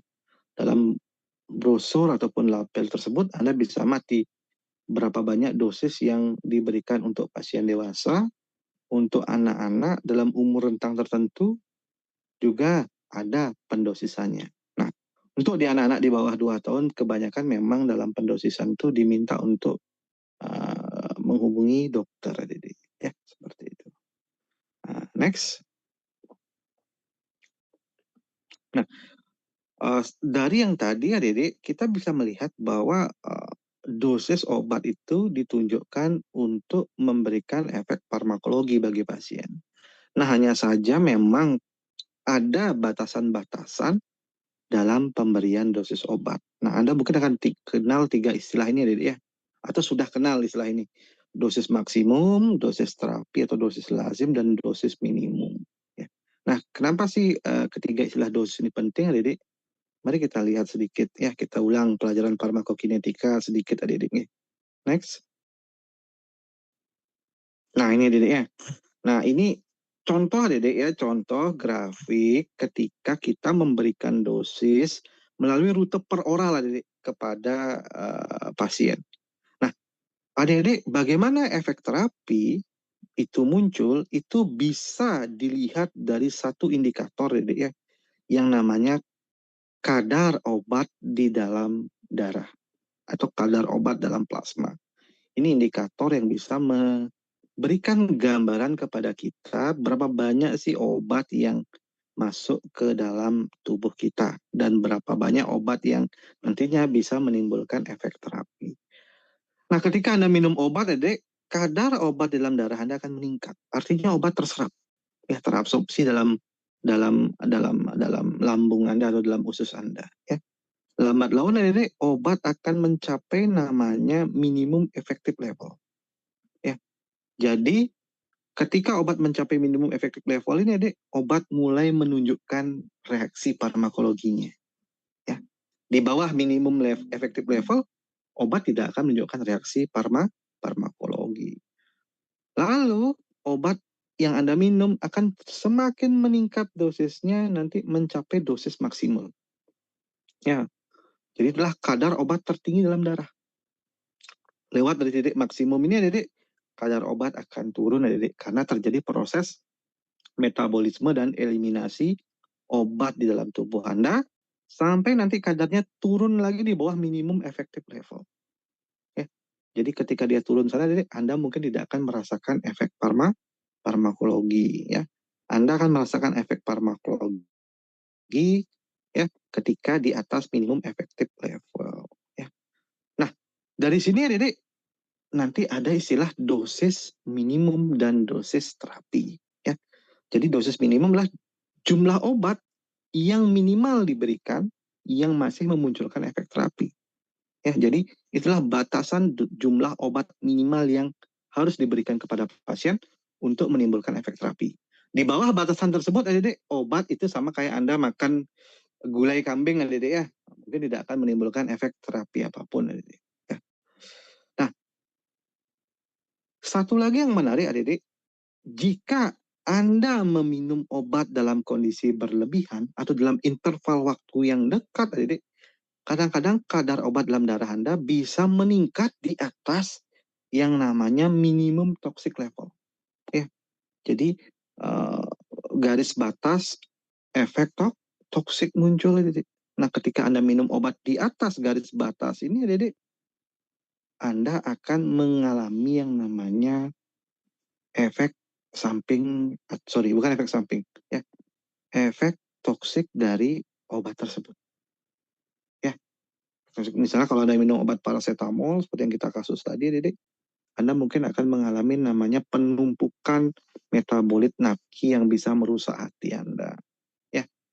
Atau kalau Anda minum obat-obatan, misalnya obat-obatan anti diabetika oral, ketika kadarnya di atas efek minimum toxic level, Anda akan mengalami hipoglikemia. Ya, itu contohnya, contoh dari dosis toksik tersebut, adik. Nah, sehingga adik ada namanya dosis batasan paling tinggi, ya, di mana obat itu mampu menimbulkan efek toksik, adik. Dosis itu adalah namanya dosis maksimum. Nah, jadi kita memberikan obat itu kalau bisa berada dalam dosis terapi atau dosis lazim yang digunakan, atau setidaknya di bawah dosis maksimum dan di atas dosis minimum, adik. Ya, itu tujuan untuk memberikan dosis. Nah, sekarang kita kembangin lagi konsep dosis lebih besar. Next slide. Nah, ini tadi berat yang digunakan. Next slide, silakan. Oke, next slide silakan. Ini udah ada satuan-satuan aja adik. Nah, adik ada istilah di dalam farmasetika ya, istilah ini akan sering muncul, ada namanya istilah dosis sekali ya dan dosis sehari. Jadi dosis sekali lah dosis untuk 1 kali pemakaian. Misal kalau pemberian obat secara per oral, dosis obat untuk 1 kali minum ya. Contoh di sini kita kasih contoh ephedrine HCl adik. Dosis lazim untuk sekali dewasa itu adalah 10 sampai 30 mg. Ya, seperti itu. Nah, ada juga yang namanya dosis sehari adik ya. Dosis obat untuk 1 hari pemakaian. Contoh di sini dosis lazim dari ephedrine HCl adalah 30 sampai 100 mg untuk sehari pemakaian. Ya. Jadi kalau Anda pakai 30 mg lalu 30 mg ya, lalu Anda berikan 40 mg yang terakhir, apakah masih memenuhi rentang sehari? Masih memenuhi rentang sehari ya, Dede. Ya, seperti itu. Nah, ada juga Dede namanya istilah dosis maksimal sekali. Ya, jadi kalau Anda berikan ephedrine HCl, dosis maksimalnya adalah 50 mg 1 kali minum. Kalau Anda berikan 60 mg, maka Anda sudah mulai merasakan efek toksik dari ephedrine HCl. Ya, atau apalagi kalau Anda berikan 100 mg. Dede. Nah, sementara dosis maksimal sehari dari ephedrine adalah 150 mg. Ya. Jadi kalau Anda berikan dosis ephedrine HCl 50 mg, tapi Anda gunakan sebanyak 10 kali sehari ya Dedek. Ya, dosis sekali minumnya memenuhi ya Dedek. Tapi dosis maksimalnya itu sudah jauh di atas 150 mg. Sehingga meskipun dosis sekali pakainya benar, tapi dosis maksimal seharinya terlewat, Anda pasti akan terkena juga efek toksik. Next slide. Nah, ini contoh dosis ephedrine pada dewasa. Ya. Ingat, dosis ephedrine pada dewasa tadi adalah 10 sampai 30 mg. Ya. Nah, coba menurut Anda, Dedek, kira-kira ya kalau pasien misalnya Tuan X 31 tahun dapat resep obat kapsul ephedrine dengan dosis sekali minum 5 mg sebanyak 3 kali sehari, apakah resepnya tetap akan Anda layani? Silakan. Atau Anda mungkin konsultasi ke dokter penulis resep. Gimana menurut Anda?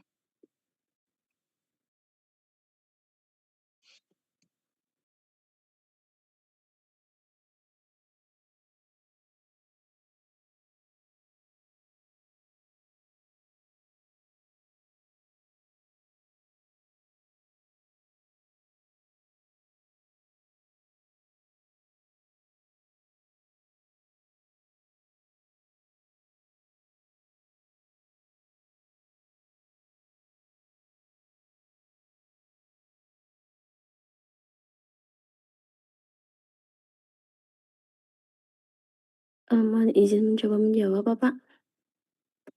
Baik, silakan Adik. Mungkin jika dilihat dari case tadi, itu kan dosis yang diberikan ke Tuan X itu sekali minumnya 5 mg.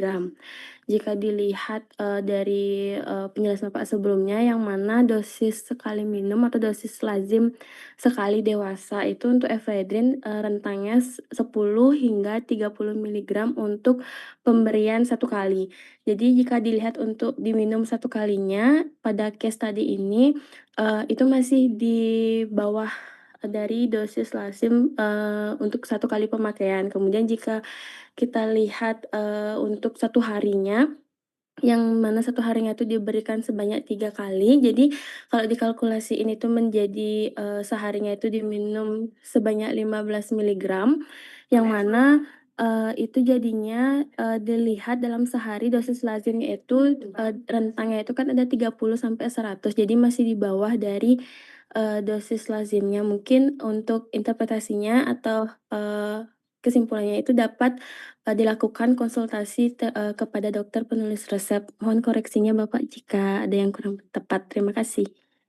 Nah, sudah tepat Adik ya. Nah, ini kan jadi sederhana ya penjelasannya. Kalau kita udah punya data dosis sekali dan dosis sehari, kita bisa hitung Adik dengan baik Adik ya.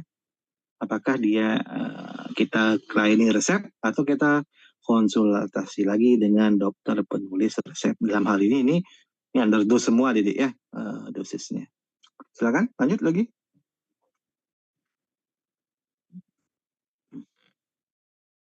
Ya, nah, Dedek kasus-kasus yang lain Dedek ya, dari yang kita tampilkan tadi Dedek, itu ada yang tepat dosis Dedek ya, seperti kalau pasien X dapat kapsul Efedrin dengan dosis 30 mg satu kali minum sebanyak 3 kali sehari, itu masih tepat dosis ya, karena dalam sehari masih bisa memberikan 100 mg ya.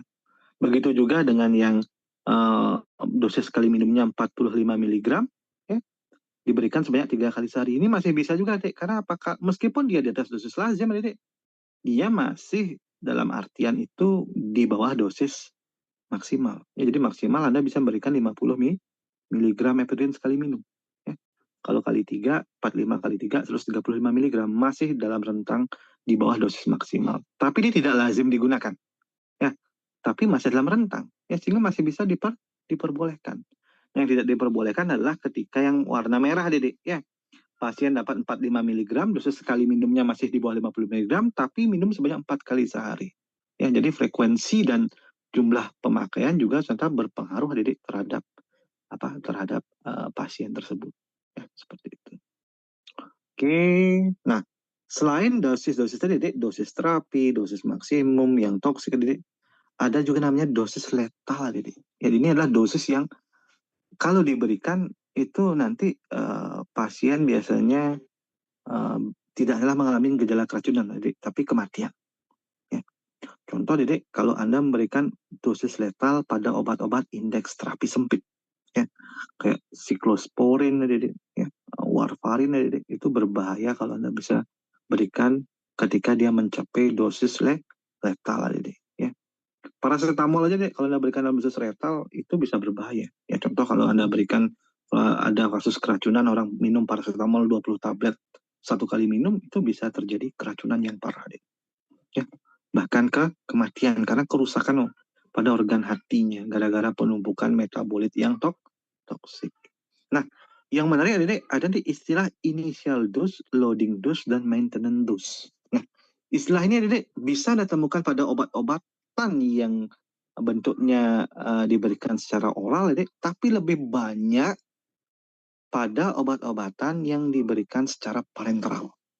Ya, jadi rute-rute parenteral. Anda akan menemukan namanya istilah initial dose, yaitu dosis permulaan yang diberikan pada penderita agar dapat mencapai kadar awal yang lebih tinggi. Biasanya dosisnya lebih tinggi. Kemudian ada loading dose, ya Dedek, untuk memulai terapi sehingga dapat mencapai efek dalam tubuh yang menghasilkan efek klinis. Nah, ini loading dose ini mirip dengan initial dose Dedek. Ya, bedanya apa? Kalau loading dose tujuannya adalah agar mencapai efek klinis secepat mungkin. Ya. Dan nanti ada namanya terakhir, namanya maintenance dose. Inilah dosis yang digunakan untuk memelihara kadar obat dalam darah agar dalam kondisi steady state.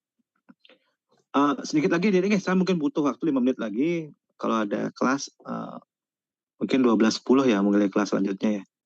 Saya mungkin butuh waktu 5 menit lagi Dedek, saya jelaskan 5 menit lagi. Next slide. Nah, kita di apoteker kenapa belajar dosis ya? Karena kita harus melihat Dedek bahwa dosis tadi tidak mutlak. Ya. Ada berbagai macam faktor yang mempengaruhi dosis tadi ya. Nah, ada 3 faktor utama, faktor obat, faktor cara pemberian kepada penderita, dan terakhir memang faktor atau karakteristik penderita tersebut. Nah, disinilah Dedek sebagai apoteker harus jeli Dedek melihat. Ya. Pengaturan dosis yang tadi kita sampaikan itu Anda bisa temukan di S1 Dedek, ya, di sarjana. Tapi ketika bicara tentang di apoteker, Anda harus mempertimbangkan berbagai macam faktor. Karena Anda akan berhubungan dengan pasien secara langsung nanti di apoteker. Ya, nanti di rumah sakit, di apotek, ya, di puskesmas, Anda akan ketemu pasien secara langsung. Nah, apa sih faktor-faktor yang harus diperhatikan? Contoh kalau dari faktor obat, sifat fisika, kimia dari bahan obat, kristal amorf dari bahan obat. Ya. Nanti Anda akan lihat Dedek, apa beda memberikan ampicillin dalam bentuk basanya atau ampicillin dalam bentuk trihidrat misalnya. Ya. Kenapa kok berbeda ketika kita memberikan natrium diklofenak dengan kalium diklofenak? Ini sifat fisika kimia dari faktor obat tersebut adik-adik. Ya. Jadi Anda nanti akan bisa membedakan ya kenapa kok sifat fisika kimia ini mempengaruhi dari dosis obat tersebut adik-adik. Contohnya kalau obat yang dalam kondisi normalnya berbentuk basa, adik-adik, apakah tepat ketika Anda berikan saat lambung dalam kondisi kosong seperti itu. Nah, itu kan kembali ke teori bagaimana obat tersebut lebih cepat terserap adik-adik. Jadi akan menentukan namanya bioavailabilitas dari obat tersebut. Jadi memang ada faktor-faktor obat yang mempengaruhi berapa banyak sebenarnya obat yang masuk ke dalam tubuh pasien. Ya, contohnya lagi adalah pada pasien dengan kondisi yang mual muntah, kan tidak mungkin memberikan obat, adik. Ya, kita harus cari cara lain untuk memberikan obat tersebut seperti itu. Jadi nanti ke rute pemberian. Ya, nah ini itu masuk ke dalam bagian namanya cara pemberian obat kepada penderita. Ya, nah ada macam-macam cara pemberian obat kepada penderita, ini disesuaikan dengan kondisi penderita. Jadi kalau pasien masih bisa minum obat secara oral, maka diberikanlah obat secara oral. Ya, kalau tidak bisa mungkin baru dicari alternatif-alternatif lainnya. Seperti misalnya obat-obatan yang diberikan secara parenteral. Ya, contoh kalau pasien kondisi gawat darurat kan tidak mungkin memberikan obat-obatan untuk penanganan gawat darurat secara oral, ya, langsung diberikan secara parenteral. Misal pasien mengalami alergi parah, diberikan langsung injeksi namanya diphenhidramin, ya seperti itu. Tuh pasien mengalami mual dan muntah yang parah gara-gara asam lambungnya meningkat, langsung diberikan injeksi, ya dari obat-obat golongan proton pump inhibitor misalnya, ya. Nah, ada juga beberapa obat yang diberikan lewat rute-rute tertentu seperti rektal, vaginal ataupun uretral. Contoh kalau pasien demam tinggi di atas 40 derajat Celcius, itu sudah pasti diberikan namanya obat paracetamol melalui rute rektal agar lebih cepat penyerapannya. Ya. Atau juga beberapa macam rute-rute pemberian yang lain. Nah, kenapa ini penting? Karena mempengaruhi dosis obat. Ya. Mempengaruhi dosis obat. Contoh kalau obatan parenteral itu ketika diberikan lewat intravena misalnya, maka dosis obat yang masuk dalam tubuh adalah 100%. Beda dengan kalau secara oral, bioavailabilitasnya akan berbeda seperti itu. Nah, kemudian satu lagi adalah faktor-faktor yang mempengaruhi dosis, yaitulah faktor penderita dari karakteristik pasien tersebut. Ya, jadi misalnya umur, ya, dosis yang diberikan pada bayi akan berbeda dengan dosis yang diberikan pada orang dewasa. Itu makanya ada namanya penyesuaian dosis dan berbagai macam rumus-rumus untuk menyesuaikan dosis. Rumus Yang, rumus Gaussian dan sebagainya. Ya. Kemudian berat badan, ya, berat badan ini menentukan volume distribusi. Ya. Sehingga nanti akan mempengaruhi berapa besar dosis obat yang diberikan. Orang dengan berat badan yang lebih tinggi tentunya harus disesuaikan dosisnya, ya, dibandingkan dengan orang dewasa normal. Nah, jenis kelamin ini penting terutama untuk beberapa obat golongan hormon. Ya. Kemudian ini terkait dengan genomiknya, ada ras, ada yang namanya slow accelerator dan fast accelerator. Jadi beberapa ras memang akan bisa memetabolisme lebih obat lebih cepat ataupun lebih lambat. Ini perlu diperhitungkan. Ya. Keadaan fisiologi tertentu juga perlu diperhitungkan. Contoh kalau pasien mengalami kerusakan ginjal dan kerusakan hati, itu pasti eliminasi obat dalam tubuhnya akan berubah. Sehingga itu perlu dikoreksi dosisnya. Kondisi kehamilan, laktasi, dan sebagainya. Ya. Inilah faktor-faktor yang perlu Anda pertimbangkan ketika membicarakan mengenai dosis. Ya. Nah, untuk memahami lebih lanjut, saya berikan beberapa kasus di sini. Tolong dikerjakan ya, ada beberapa resep ya, dikerjakan ini secara individu ya. Nah, ini beberapa kasus, silakan dikerjakan nanti dan diikuti apa aja perhitungan-perhitungan dosis yang Anda harus hitung. Ya. Oke, demikian dari saya. Terima kasih. Semoga yang saya sampaikan bisa bermanfaat bagi adik-adik, memberikan pengantar bagi adik-adik untuk nanti adik-adik PKPA di sarana-sarana pelayanan kefarmasian. Ya, saya dengar-dengar udah bulan November ya udah mulai PKPA, Dede. Oke, demikian yang saya sampaikan. Selamat siang, sampai ketemu pada kesempatan berikutnya. Terima kasih.